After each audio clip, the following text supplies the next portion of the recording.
কয়েকজন ব্যক্তিকে দেশ বিদেশ থেকে ভাড়া করে নিয়ে এসে কি দেশ চালানো যায়? যায় না।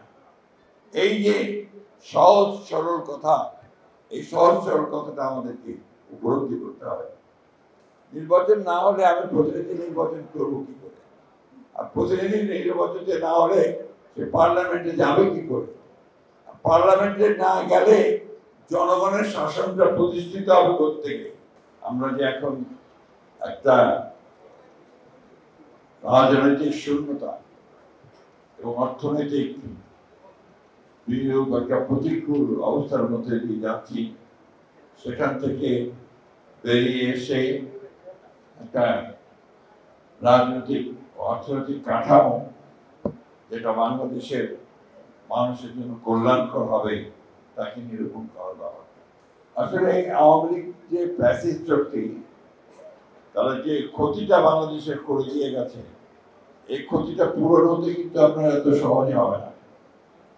তারা সমস্ত প্রতিষ্ঠানগুলোকে ধ্বংস করেছে, তারা রাজনৈতিক দলগুলোকেও ক্ষতিগ্রস্ত করেছে।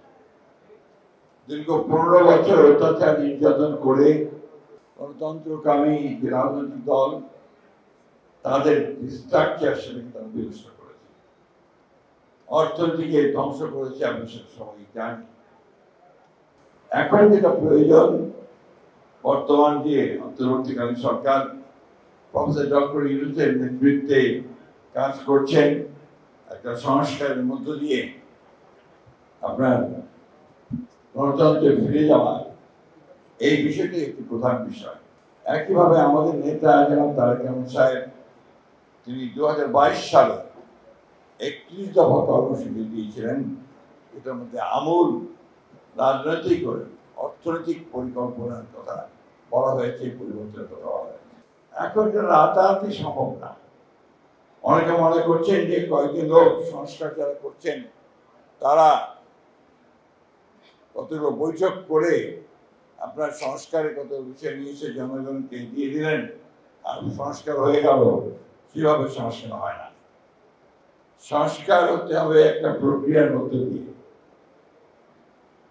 Continuous process. আপনি চাইলেন আর কালকে পুলিশ ঘুষ খাওয়া বন্ধ করে দেবে, এটা মনে করার কোনো কারণ নাই। স্ট্রাকচারটা তৈরি করতে হবে এমন ভাবে যাতে করে সে ঘুষ না খায়। ঠিক একইভাবে আমাদের যে আমলাতন্ত্র, এই আমলাতন্ত্র এটা আমাদের উন্নয়নের পথে একটা বড় বাধা। নেগেটিভ ব্যুরোক্রেসি, নেগেটিভ ব্যুরোক্রেসিকে পজিটিভ ব্যুরোক্রেসি করতে হবে। তার জন্য যা যা করা দরকার, অর্থাৎ মূল কাজ হচ্ছে জনগণের সঙ্গে সম্পৃক্ত করা, সেই বিষয়গুলো করতে হবে। অর্থাৎ রাজনৈতিক দলগুলোর মূল লক্ষ্য হওয়া উচিত জনগণের কাছে চলে যাওয়া, জনগণের কাছ থেকে তাদের কি প্রয়োজন তাদেরকে শিক্ষা গ্রহণ করে সেটাকে নিয়ে এসে আপনার দেশ পরিচালনা করার ব্যবস্থা। জনগণের প্রতিনিধি আমরা নির্বাচন করতে গেলে বলবে যে বিএনপি শুধু নির্বাচন চায়। নির্বাচন কেন চাই সেদিকটা ভালো করে চিন্তা করি, অবকাশই পায় না। নির্বাচন না হলে আমি প্রতিনিধি নির্বাচন করবো কি করে? আর প্রতিনিধি নির্বাচনে না হলে সে পার্লামেন্টে যাবে কি করে? পার্লামেন্টে না গেলে জনগণের শাসনটা প্রতিষ্ঠিত হবে কোত্থেকে? কয়েকজন ব্যক্তিকে দেশ বিদেশ থেকে ভাড়া করে নিয়ে এসে কি দেশ চালানো যায়? যায় না। এই যে সহজ সরল কথা, এই সহজ সরল কথাটা আমাদেরকে উপলব্ধি করতে হবে।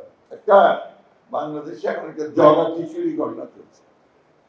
কিছু কিছু লোক, কিছু কিছু রাজনৈতিক দল, তারা বিভিন্ন রকম কথা বলতে শুরু করেছে এবং যে বিষয়গুলোর সঙ্গে বাংলাদেশের কোনো সম্পর্ক নেই।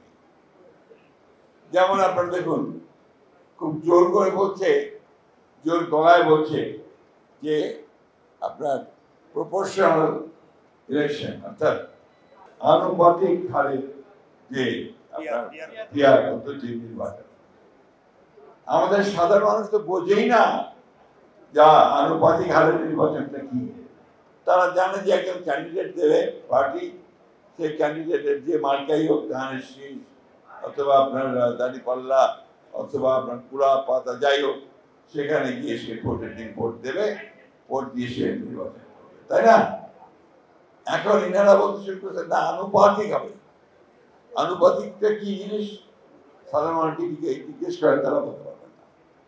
আমরা যারা রাজনীতি করি কিছুটা বোঝার চেষ্টা করি, তাতে করে ভোট হবে, জনগণ ভোট দেবে, যে দলটি সবচেয়ে বেশি ভোট পাবে তারা তাদের নমিনেশন দেবে পার্লামেন্টে যাওয়ার। এতে করে আমাদের দেশের সাধারণ মানুষ যারা তাদের এলাকাতে একজন নেতা চায়, প্রতিনিধি চায়, তার কাজগুলো করার জন্য সে একজন নেতৃত্ব খোঁজে, সেটা কোনো মতেই সম্ভব হয় না। আমরা এই কারণে বলেছি যে লোয়ার যে আপনার পার্লামেন্ট, অর্থাৎ নিম্ন কক্ষের যে পার্লামেন্ট, সেই পার্লামেন্টে আমরা আনুপাতিক হারে নির্বাচন কথা আমরা চিন্তা করি।